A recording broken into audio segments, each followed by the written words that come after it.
हामीले ढाका श्रेष्ठलाई तुरुन्तै गऱ्यौँ, अब यता टोपबहादुरहरू कहाँ लुकाउने भनेर देखिराख्नु भएको छ। तर मलाई धेरैले गाली गरे नि, अथवा केही खोट लाउने नपाएपछि कहिलेले पाहुना बनाएको छ, कसैले टुरिस्ट बनाएको छ, अरू के गाली गर्ने। अहिले धेरै पढ्यो भन्ने नि भएन, यो मान्छे खराब छ, घुस खाछ भन्ने नि भएन होइन। युवा नेता भनिएकाहरूलाई पनि मैले चुनौती नै दिने गरेको छु। मेरो 18 वर्षदेखिको उमेरदेखिको एक सुका, मेरो आम्दानीको एक सुकाको हिसाब म देखाइदिन सक्छु। यही चुनौती तिमी स्वीकार गर्न तयार छौ? तिमी देखाउन सक्छौ? आफ्नो क्षमता इमानले दुनियाँले बोलाएर मलाई काम लगाउँछ, त्यो आएको आम्दानीले म परिवार पाल्छु, बाबुआमा हेर्छु, अलिअलि सामाजिक कामहरू गर्छु, राज्यलाई खोजी गएर कर तिर्छु, पनि तिम्रो किन टाउको दुखाइ? तिम्रो त यस्तो रेकर्ड छैन। त चाहिँ विदेशतिर पेन्सन पकाएर आइस, म यता ढुङ्गामुढा गरेर बसेँ भन्नेसम्मको भाष्य पनि सुन्नुभयो। अब म ग्लानी गरौँ त, म आफूलाई होइन, म राम्रो पढेँ, नेपालकै बोर्ड सेकेन्ड भएँ, दोस्रो भएँ। अब तपाईँले ढाका श्रेष्ठको काण्ड सुन्नुभयो होइन, रासोपामा पनि आयो नि। तर त्यसलाई कसरी सम्बोधन गर्ने भन्ने कुराले एउटा आशाको झिल्को होइन। 72 घण्टाभित्र हामी छानबिन गरेर यसलाई निर्मूल गर्छौँ भने त्यो व्यक्तिको सांसद पद पनि गयो। अब अरू पार्टीमा देखिराख्नु भएको छ, 2 करोड त के, 50 करोडको डिल पनि सुनेकै हो, 70 करोडको कुरा पनि सुनेकै हो। मजाले रजगज गरेर बसिराखेका छन्। एउटै व्यक्ति 2 कार्यकालभन्दा नगर्ने, जस्तो रवि लामिछाने महाधिवेशनबाट अब सभापति निर्वाचित हुनुभयो भने उहाँले 2 कार्यकालभन्दा उहाँको स्वतः हुन्छ। अब देखिराखेका छ अन्य पार्टीहरूमा 84 वर्षको उमेरमा 6औं पटक प्रधानमन्त्री हुन्छु भनेर अवसर ढुकेर बसिराख्नु भएको छ। अब राष्ट्रपतिले लिएर आउनु भएको 25,000 चान्सुन होइन, म चाहिँ बाहिरी जिल्लाको मान्छे गएर तनहुमा चाहिँ 15,000 को मतान्तर 35,000 चान्सुन भोट, 34,919 भोट चाहिँ दिनुभयो। अब तयारी गरौँ, सङ्गठन विस्तार गरौँ, 2084मा कम्तीमा पनि बहुमत सरकार बनाउने गरेर हामी चाहिँ जानुपर्छ। यसरी राज्य सत्ता लाग्यो नि हामीलाई हराउन यसपालि, यही प्रचण्डकै सरकार हो नि त होइन। आचार संहिता उल्लङ्घन गरेर गोर्खाको गुम्बा उद्घाटन गर्छु भनेर निर्वाचन आयोगलाई झुक्क्याएर अनुमति लिएर तनहुँ उत्रेर 4 जना मन्त्री, यो नियत नै खराब भयो। सकेसम्म यिनीहरूलाई सिद्ध्याइदिउँ, हामीसँगै टाँसेर चाहिँ दूषित बनाइदिउँ। उपनिर्वाचनभन्दा अगाडि एक किसिमको रासोपा थियो, उपनिर्वाचन पछिको रासोपा फरक गेममा गइसकेका छ। कतारबाट भाइहरू आएछन्, मतदाता नामावलीमा नामै छैन, हानिएर जोसिएर त्यो वाग्लेलाई जिताउने हो, घन्टीमा भोट हाल्ने हो भनेर आउनुभयो, मतदाता नामावलीमै छैन। प्रचण्डले चाहिँ आउनुहोस् पहिलेकै मन्त्रालय, अझ एउटा थपेर पनि म दिउँला भन्ने थियो, तर भन्नुभयो, तर त्यो खालको तयारी गर्नु भएन। यो एकै समयले माया पनि होला, यो जुरेको पनि होला। तर तनहुँ जस्तो ठाउँमा मेरो लागि हुन त आबु खैरेनी हुँदै म गोर्खा जान्थेँ। म जन्मेको बुङकोट गाउँ चाहिँ अहिले शहीद लखन गाउँपालिका पर्छ। शहीद लखन गाउँपालिका हाम्रो चाहिँ तनहुँ जिल्लालाई नै छोएकै छ होइन। तर मलाई धेरैले गाली गरे नि, अथवा केही खोट लाउने नपाएपछि कहिलेले पाहुना बनाएको छ, कसैले टुरिस्ट बनाएको छ, अरू के गाली गर्ने। अहिले धेरै पढ्यो भन्ने नि भएन, यो मान्छे खराब छ, घुस खाछ भन्ने नि भएन होइन। इमानको रूपमा, क्षमताको रूपमा मेरो त 10 वर्षदेखिको सार्वजनिक रेकर्ड नै छ, 20-25 वर्षदेखिको अन्तर्राष्ट्रिय रेकर्ड। यहाँ कहिलेकाहीँ फेरि यो डलर खान गयो रे भनेपछि मैले च्यालेन्ज गर्ने गरेको छु क्या। त्यसैले यो अलिकति डराए नि यसपालि तनहुँ एकमा सिङ्गो राज्य नै उत्रेको कारण चाहिँ। अब मैले चुनौती पनि दिइराखेको छु होइन। म जब नेपाली कङ्ग्रेसमा नैतिक विद्रोह गरेर आउँदा मैले राखेको कुराहरू त्यहाँ 50-60% मानिसहरूले फिल गरिरहेको कुराहरू थियो, तर बोल्न सकिराखेका थिएन। मैले नामै किटेर उनीहरूको समस्यालाई तोकेरै हुनाले पनि त्यो एउटा भुइँचालो गयो त्यहाँ। अर्को हाम्रा युवा साथीहरू, युवा नेता भनिएकाहरूलाई पनि मैले चुनौती नै दिने गरेको छु। मेरो 18 वर्षदेखिको उमेरदेखिको एक सुका, मेरो आम्दानीको एक सुकाको हिसाब म देखाइदिन सक्छु। यही चुनौती तिमी स्वीकार गर्न तयार छौ? तिमी देखाउन सक्छौ भनेर भनेपछि आजकल त्यो बन्द भयो। अब आफ्नो क्षमता इमानले दुनियाँले बोलाएर मलाई काम लगाउँछ, त्यो आएको आम्दानीले म परिवार पाल्छु, बाबुआमा हेर्छु, अलिअलि सामाजिक कामहरू गर्छु, राज्यलाई खोजी गएर कर तिर्छु, पनि तिम्रो किन टाउको दुखाइ? तिम्रो त यस्तो रेकर्ड छैन। भनेपछि यो अहिलेको यो छटपट्टि, यो जुन तिलमिलाएका छन् नि, रन्थनिएका छन् एउटा चाहिँ साथीहरू, त्यो अलिकति यो चुनौती पनि हो, यो नैतिक चुनौती पनि हो, राजनीतिक चुनौती पनि हो। र राजनीतिको मूल मकसदमै पनि हामीले प्रहार गरिरहेको हुनाले अहिलेको चाहिँ तपाईँहरूलाई एउटा भन्नुपर्छ, हामी एउटा यो डिभाइडिङ, एउटा टर्निङ पोइन्टमै छौँ क्या नेपाली राजनीतिको। र यो कुरा साथीहरूले बुझ्नु भए पनि र बुझेका तनहुँवासीहरू चेतनशील विवेकशील हुनुहुन्छ, यहाँ शुभेच्छुक साथीहरूले पनि त्यो बुझेरै तपाईँहरू यसरी लाग्दिनु भयो कि त्यो नतिजामा देखियो। अब राष्ट्रपतिले लिएर आउनु भएको 25,000 चान्सुन होइन, म चाहिँ बाहिरी जिल्लाको मान्छे गएर तनहुँमा चाहिँ यो यहाँको क्षेत्रको विकास मात्र होइन, राष्ट्रमै योगदान दिन सक्छ भन्ने जुन चाहिँ एउटा अपेक्षा राखेर यहाँहरूले होइन 15 17,000को मतान्तर 35,000 चान्चुन भोट 34,919 भोट चाहिँ दिनुभयो। त्यो असाध्यै त्यो एक मतको महत्त्व, त्यो अमूल्य त्यो मूल्य मैले चाहिँ बुझेको छु, त्यसलाई आत्मसात गरेको छु। तर मैले यो पनि भन्ने गरेको छु, यो कहिलेकाहीँ एक्सपेक्टेसन हुन्छ नि, अपेक्षालाई सही ठाउँमा राखिएन भने होइन, म चाहिँ चन्द्रमालाई यहाँ लिएर आइदिन्छु, आकाशको तारा टिपेर ल्याइदिन्छु भन्ने खालको काव्यिक हिसाबले पनि त्यो सम्भव नहुने कुराहरू मैले गरिनँ। क्याम्पेनका दौरान पनि तपाईँहरूले हेर्नुभयो होला, यसपालि 3-4वटा कुरा हाम्रो असाध्यै फोकस थियो। आफै शाकाहारी खाना खाएर हिँड्यौँ, मासु रक्सी आफै नेताले नै नखाइदिएपछि त एउटा बाटो लाग्दो रहेछ नि त। अब इटा बिटा ठिटाको राजनीति तपाईँहरूले सुनिराख्नु भएको थियो। मलाई भनेको थियो गोर्खामा अलि अगाडि 7-8 वर्ष अगाडि, ल राजनीति गर्ने इच्छा त देखिन्छ बाबुको, तर इटा पनि चाहिन्छ, बिटा पनि चाहिन्छ, ठिटा पनि चाहिन्छ भनेर भन्दाखेरि अलिकति हतोत्साहित पनि भइरहेको थियो। त्यसपछि मैले चाहिँ बरु काठमाडौँतिरै सजिलो हुन्छ कि क्या हो, काठमाडौँमा त्यस्तो अपेक्षा नहोला होइन, पैसै बाँड्नुपर्ने, चुनावको मौन अवधिमा मासु रक्सी नै खुवाउनु पर्ने, यस्तो चाहिँ नहोला भन्ने थियो। तर यसपालि तनहुँवासीले त्यो मोडेल पनि भत्काइदियो। विपक्षी क्याम्पको देखिहाल्नुभयो होइन, 300 साडी बाँडेको छ, 200 भोट आएको छ होइन, चाहिँ अब प्रधानमन्त्रीहरू 4-4 जना प्रधानमन्त्रीहरू उत्रे। अब एउटा जल्दा बल्दा सम्भावना भएका नेताहरू कुन तहमा उत्रेर के बोले तपाईँहरूले देखिराख्नु भएकै छ। हामीले चाहिँ असाध्यै पोजिटिभ क्याम्पेन गऱ्यौँ क्या, सकारात्मक एजेन्डा। मैले सायद गोविन्द भट्टराईजीको नाम पनि उच्चारण गर्नै परेन होइन। अब मलाई चुनौती नै दिएको भए म गोविन्द भट्टराई आफैमा राम्रो भए पनि उहाँले जितेर जाँदा कुन प्रवृत्ति बलियो हुन्छ माथि भनेर म गर्थेँ होला मलाई, तर त्यो किसिमको चाहिँ आएन पनि। र मैले उहाँलाई एकचोटि मलाई झुक्क्याएर मलाई फसाउनलाई यसले गाली गलौज गर्छ कि भनेर लुकेर रेकर्ड पनि गराएर रहेछ। तपाईँहरूले एउटा टेप पनि देख्नुभयो होला, लुकेर चाहिँ तपाईँ राम्रो मान्छे हो तर गोविन्द भट्टराई पनि राम्रो मान्छे हो, यसपालि त गोविन्द भट्टराईजीलाई नै जिताइन्छ यहाँ भन्दाखेरि मैले आफ्नो त्यो कहिलेकाहीँ थाहा नपाउँदाखेरिको भित्री चरित्र पनि त्यहाँ उजागर भयो क्या, मलाई फसाउन गरिएको रहेछ त्यो पछि थाहा भयो। तर मैले गोविन्द भट्टराईजी एकदम राम्रो मान्छे हो, उहाँलाई न्याय हुनुपर्छ, न्याय हुन्छ पनि। मैले बुझेअनुसार राष्ट्रपतिको चाहिँ रामचन्द्रजी लड्दाखेरि उहाँलाई राष्ट्रिय सभामा लग्ने भनिया पनि छ, त्यसैले उहाँलाई न्याय हुने क्रममा पनि छ, उहाँ राम्रो मान्छे हो। तर अहिले मुद्दाहरू अलि फरक किसिमका पनि छन् होइन, तनाउ मात्र बनाउने होइन, अहिले देशै बनाउने कुराहरू पनि छन् भनेर त्यो किसिमले भने त्यो कुरा पछि बाहिर आयो, त्यसले पनि सहयोग नै गर्यो होला। मैले भन्नु खोजेँ चुनावका केही स्निपेटहरू, झलकहरू चाहिँ त्यो इटा बिटा ठिटाको मोडेललाई हामीले अलिकति परास्त गऱ्यौँ, यसले नयाँ आशा पनि लिएर आएको छ। जुन खर्चिलो भड्किलो चुनावबाट नै भ्रष्टाचार मलजल भइरहेको थियो नि, त्यसलाई कुरा युवाहरूको ऊर्जा आशा होइन, घर घरमा। अब मलाई एउटा डर के थियो भने 12 दिनमा जतिसुकै मेहनत गरे पनि यति जटिल भूगोल छ तनहुँमा, 42वटा वडा, 700-800 वटा त बस्ती छन्, सबैमा पुग्न त असम्भव। 42 वडा चाहिँ हामी पुग्यौँ सबैमा, तर सबै बस्तीमा त अब जान बाँकी नै छ। म आतुर पनि छु, अहिले काम विशेषले गर्दाखेरि भोलिदेखि फेरि संसदको बजेट अधिवेशन पनि सुरु हुँदैछ, पार्टीले मलाई ठुलो जिम्मेवारी पनि दिएको छ। अहिले अर्थतन्त्रको मुद्दा भएको हुनाले पार्लियामेन्टमा मैले यो विषयलाई असाध्यै सकारात्मक रचनात्मक ढङ्गले चाहिँ यसलाई उठाउनु पर्ने भए भएर अब 2-3 दिनको ग्याप भयो भने म तनहुँ जान्छु, त्यो धन्यवाद दिनु पनि छ, अन्तर्क्रिया पनि गर्नु छ। खै उम्मेदवारै देख्न पाइएन होइन, नाम सुनेको भरमा, कसैले सिफारिस गरेको भरमा भोट हाल्यो, उम्मेदवार त हेर्न पाउनु पर्यो नि भन्ने त्यो असाध्यै स्वाभाविक एउटा जायज माग पनि छ। मैले तपाईँहरूलाई त्यो वाक्क लाग्ने गरेर म तपाईँहरूको घर आँगन आउँछु पनि भन्दैछु छु होइन, जान्छु पनि, र स्थायी रूपले नै बस्ने भनेर मैले अहिले घर पनि त्यहाँ हेरिराखेको छु। तपाईँहरूलाई त्यो भाग्ने हिसाबले अघि आयो साथीहरूको होइन, त्यो चाहिँ एकचोटि आयो चिट्ठा पऱ्यो भागिहाल्ला कि अब भने त्यस्तो भएन। म एकदम गम्भीर छु आफ्नो दायित्वप्रति, एकदमै यो जिम्मेवारी बोकेर नै आउने हो।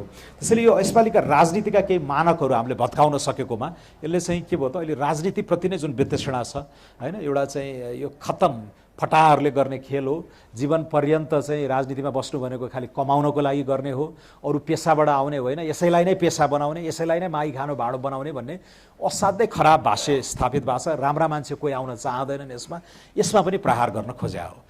अब मेरो चाहना थियो पारिवारिक विरासत इत्यादि सबैले गर्दा म नेपाली काङ्ग्रेसबाट नै गर्न सकौँ भन्ने थियो, किनकि मेरो बुवाहरू 27-28 सालदेखि लाग्नुभयो, यही स्वयम्भूमा पिकनिक भएको थियो क्या। किशुनजीहरूले नेभी सङ्घ स्थापना गर्दाखेरि रामचन्द्र पौडेलले चाहिँ नेभी सङ्घको झन्डा बनाए भन्ने सुनिन्छ नि, दोस्रो संयोजक शेरबहादुर देउवा हुनुभयो, पहिलो विपिन कोइराला हुनुहुन्थ्यो। त्यो जमानादेखिको मेरो पारिवारिक विरासत हो नेपाली काङ्ग्रेसप्रति।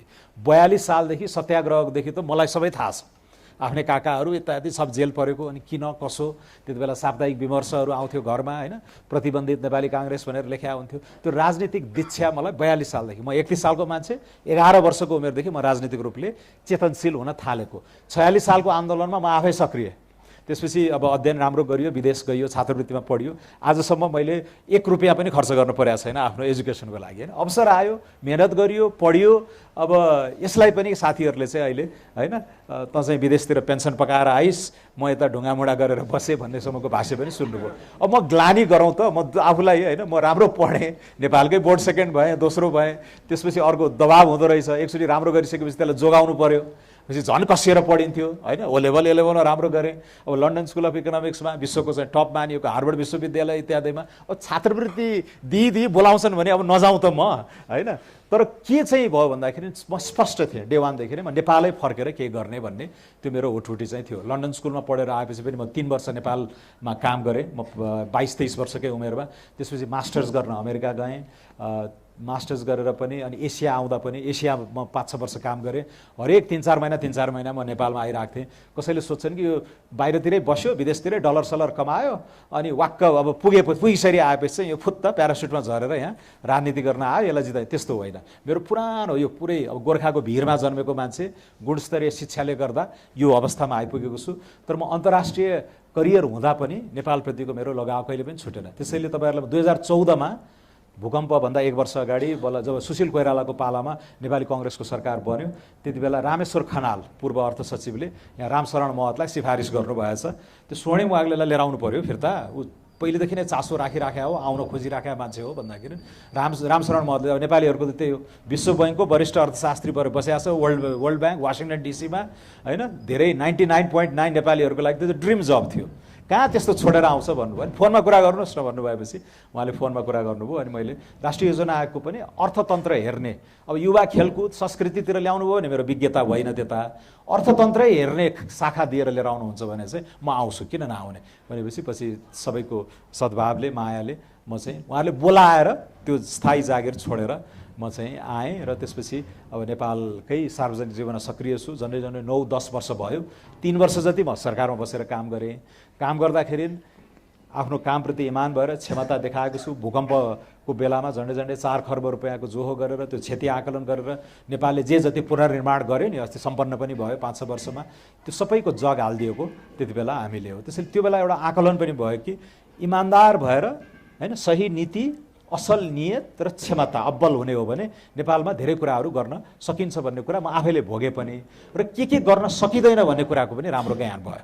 कहाँ भाजो हाल्छन्, कोले ईर्ष्या गर्छन्, कोले खुट्टा तान्न खोज्छन्, र त्यसबाट कसरी जोगिने भन्ने कुराहरू पनि मैले अलिअलि सिकायो हुनाले अब चाहिँ के लाग्यो भने नेताहरूको कृपाले, नेताहरूको निगाहमा हैन तँलाई बनाइदिया छु नि, ल फलानामा गएर बस भन्ने खालको राजनीति होइन कि आफै जनताबाट अनुमोदित भएर जनताबाटै छानिएर आएपछिको जुन त्यो प्राधिकार, त्यो म्यान्डेट हुन्छ नि, त्यसले चाहिँ अलिकति अब एउटा केही गर्न सकिन्छ, कार्यकारी भूमिकामै गएर केही गर्न सकिन्छ भन्ने त्यो मलाई आत्मविश्वास आयो। र मैले अघि भने नेपाली कङ्ग्रेसबाटै गरौँ भन्ने थियो मलाई चाहना।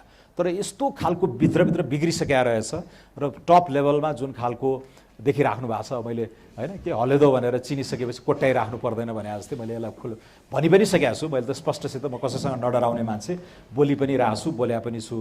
त्यो सिस्टम पनि गहिरो। अर्को चाहिँ त्यहाँ अलिकति एउटा सामन्ती एक्सपेक्टेसन, अपेक्षा के रह्यो भने तिमीहरू हाम्रै निगाहमा गर्ने हो, कृपामा गर्ने हो, 5 वर्ष हल्लियो, अब ऊ बझाङतिर तरुण दलको एउटा प्रशिक्षण दिँदै गर, 5 वर्षपछि हाम्रो मुड चल्यो भने तिमीलाई कुनै पदमा राखौँला भन्ने खालको होइन हामीले अपेक्षा गरेका साथीहरूको। तर मैले 8 वर्षदेखि के लेख्दै आएको छु भने यो जनसाङ्ख्यिक लाभांश, यो अलिकति बौद्धिक, अलिकति प्राज्ञिक खालको कुरा सुनिन्छ सुन्नलाई, तर यो बुझाउनु पर्नेछ। नेपालले विकास चाँडै विकास गर्ने त्यो अवसर छ नि, एउटा झ्यालढोका खुला भन्ने छ, त्यो साँगुरिँदैछ क्या। अब तपाईँहरूकै हाम्रो घरमा बाबुआमाले, मेरो आमापट्टि 7 जना दिदीबहिनी, 1 जना मामा, मेरो 8 जना बाँचेका, जन्मेका त कति अन्तमा बाँचेका 7 जना दिदीबहिनी आमापट्टि र 1 जना मामा, मेरो बुवापट्टि 6 जना काकाहरू, अब दाजुभाइहरू र 2 जना दिदीबहिनी, 8 जना। अहिले हेर्नुहोस् त, म आफै एउटा बच्चा जन्माएँ, अब कान समात्या छु, अर्को त म पाल्नै सक्दिनँ होइन। तपाईँहरूको पनि सायद 2-3 भन्दा छैनन् होला। भनेपछि यो प्रजनन दरको कुरा, औसत आयु हाम्रो बढ्दैछ होइन। रामशरण महतले भन्नुहुन्छ 48 सालमा नेपालीहरूको औसत आयु 54 वर्ष थियो, अहिले 71 वर्ष भयो। मान्छे लामो बाँच्न थाले, बच्चाहरू कम जन्मिराखेका छन् हैन, चाँडै त्यो बाल्यकालमै मर्ने इत्यादि भनेपछि यो जम्मैको यो डेमोग्राफी जनसाङ्ख्यिक विज्ञानलाई मोडलिङ गरेर हेर्नुभयो भने नेपालको के देखिँदो रहेछ। फेरि यत्रो बसाइसराइ छ, आप्रवास छ, अहिले फर्टिलिटी रेट कम हुनुमा 40-50 लाख युवाहरू त बाहिर छन्, श्रीमती बाहिर यहाँ नेपालमै छोडेर गएका छन् भनेपछि भेट हुँदैन हैन। यो सबै कुराहरूको चाहिँ एउटा वैज्ञानिक मोडलिङ गरेर हेर्दा के देखियो भने अब 5 वर्षमा त नेपाल बुढेउलो समाज हुन थाल्छ। अङ्ग्रेजीमा हामी एजिङ सोसाइटी भन्छौँ नि, बुढेउलो समाजमा गइसक्छ। अब 5 वर्षमा करिब 20-25 वर्षमा हामी बुढो समाज हुन्छौँ भनेपछि बुढेउलो समाज पुगेपछि वा पुग्दै गर्दा र बुढो समाज नहुँदैको यो जुन करिब 24 वर्षको हाम्रो पिरियड छ नि, त्यतिमा जति बत्ताएर विकास गर्न सक्यौँ नभए हाम्रो लगभग विकासको सम्भावनाहरू रोकिन्छन्, अब स्थिर हुन्छन्। अहिले नै के छ, नेपालसँगै दाँच्दाखेरि पनि प्रगति गरेका छौँ होइन। तपाईँ हामी सबैको जीवनमा प्रगति भएको छ। राम्रै लुगा लाछौँ, पहिलेभन्दा मिठै खाछौँ, मोबाइल बोकेका छौँ होइन, हस्पिटल, स्कुल, बाटोघाटो इत्यादि छ। तर जति गर्न सक्थ्यौँ त्यति चाहिँ गर्न नसकेको हो। त्यसको कारण खराब राजनीति। अनि मैले के आधारमा भनिराखेँ भन्दा हामी जस्तै भएका मुलुकहरू हामीभन्दा अहिले 2 गुणा, 3 गुणा, 4 गुणा प्रगति गरिसके। यो कुनै चमत्कारिक सिङ्गापुरको कथा मैले भनिराखेँ होइन। त्यही बङ्गलादेश, त्यही कम्बोडिया, त्यही भियतनाम जस्ता मुलुकहरूले पनि हामीलाई उछिनेर गइसके। कारण उनीहरूले मिसन बनाए, 10 वर्षमा, 15 वर्षमा, 20 वर्षमा हामी यहाँ पुर्याउँछौँ, यसरी पुर्याउँछौँ, लगानीको माहौल यसरी गर्छौँ, उद्यम व्यवसाय गर्नलाई चाहिँ यसरी सहज वातावरण बनाउँछौँ, विदेशी लगानी यसरी चाहिँ परिचालन गर्छौँ, स्वदेशी लगानी यसरी परिचालन गर्छौँ, रोजगारी यहाँ यही क्षेत्रमा सिर्जना गर्छौँ। त्यस्तो खालको भिजन भएर गरियो। हामी कहाँ विगत 20-25 वर्षको भाष्य नै के छ, द्वन्द्वपछिको चाहिँ के, द्वन्द्व पोस्ट कन्फ्लिक्ट चाहिँ यो व्यवस्थापन होइन, सङ्क्रमण, संविधान लेखन, अर्थतन्त्रको त कहिले बालुवाटारमा हरेक दिन शीर्ष नेताहरूको 5 चोटि बैठक बस्छ, कहिले अर्थतन्त्रबारे सुनिन्छ।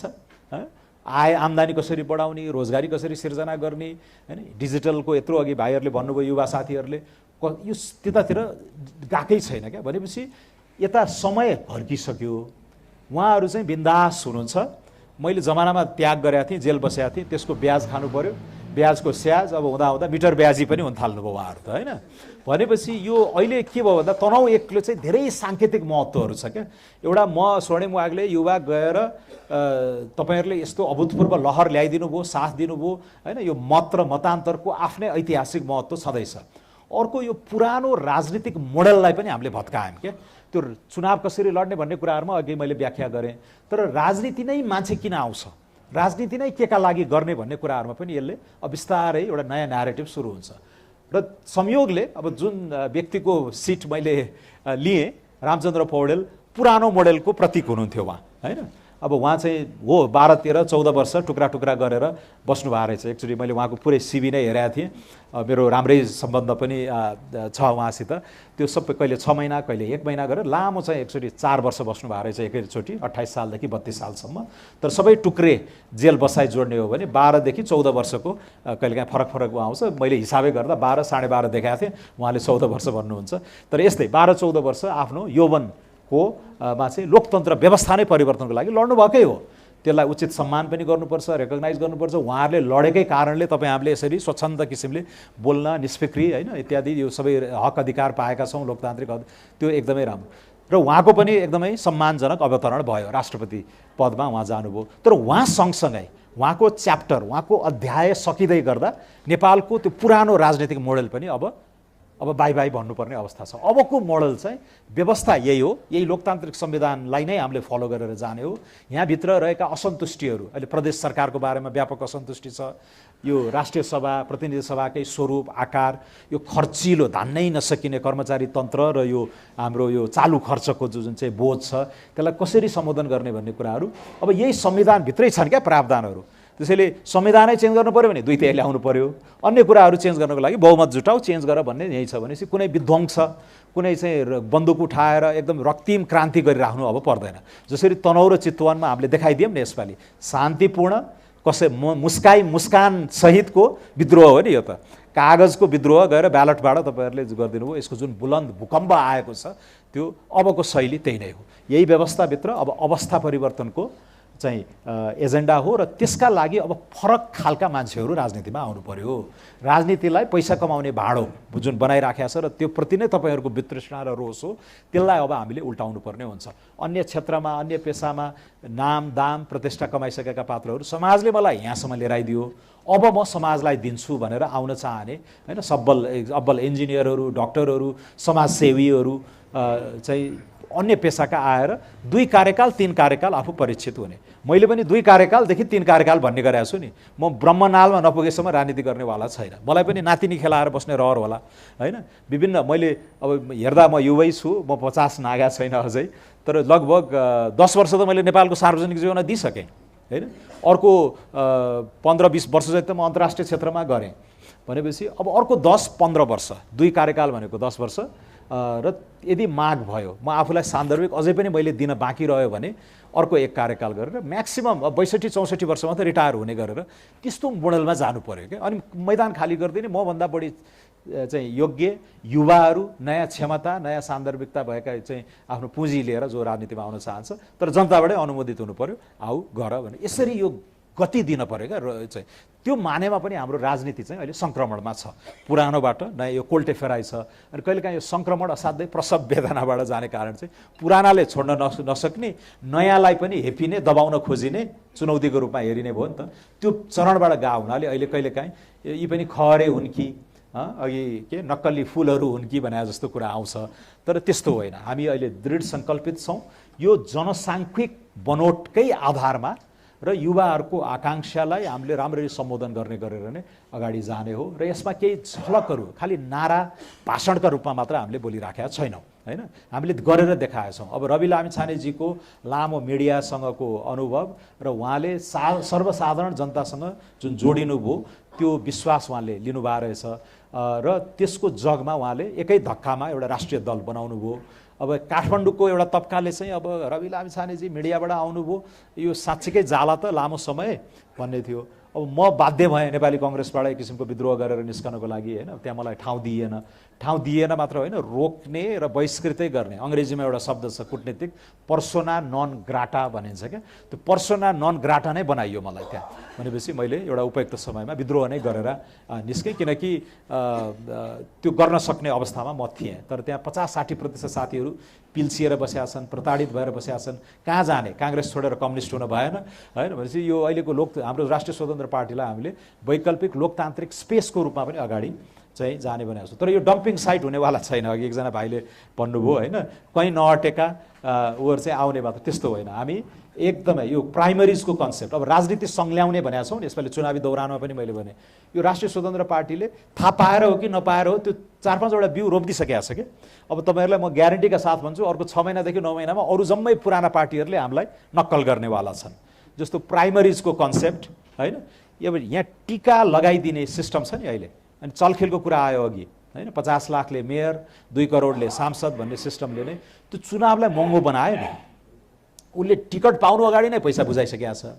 चुनावै मासु रक्सीवाला मोडलमा गएको छ भनेपछि ऊ सानो से सानो पदमा पनि 5 करोड ऋण बोकेर उस पदमा जान्छ भने उसको ध्यान के हुन्छ? तपाईँको सेवा गर्ने हुन्छ, त्यो उठाउनेतिर हुन्छ र अर्को चुनावको जो गर्न पर्यो। अनि त्यो यो त कसैले जेल पनि जान नपर्ने रहेछ, यो त यस्तै रहेछ भनेपछि ऊ झन् बोल्ड हुँदै जान्छ। 5 करोडबाट ऊ 50 करोडको खेतीतिर जान्छ।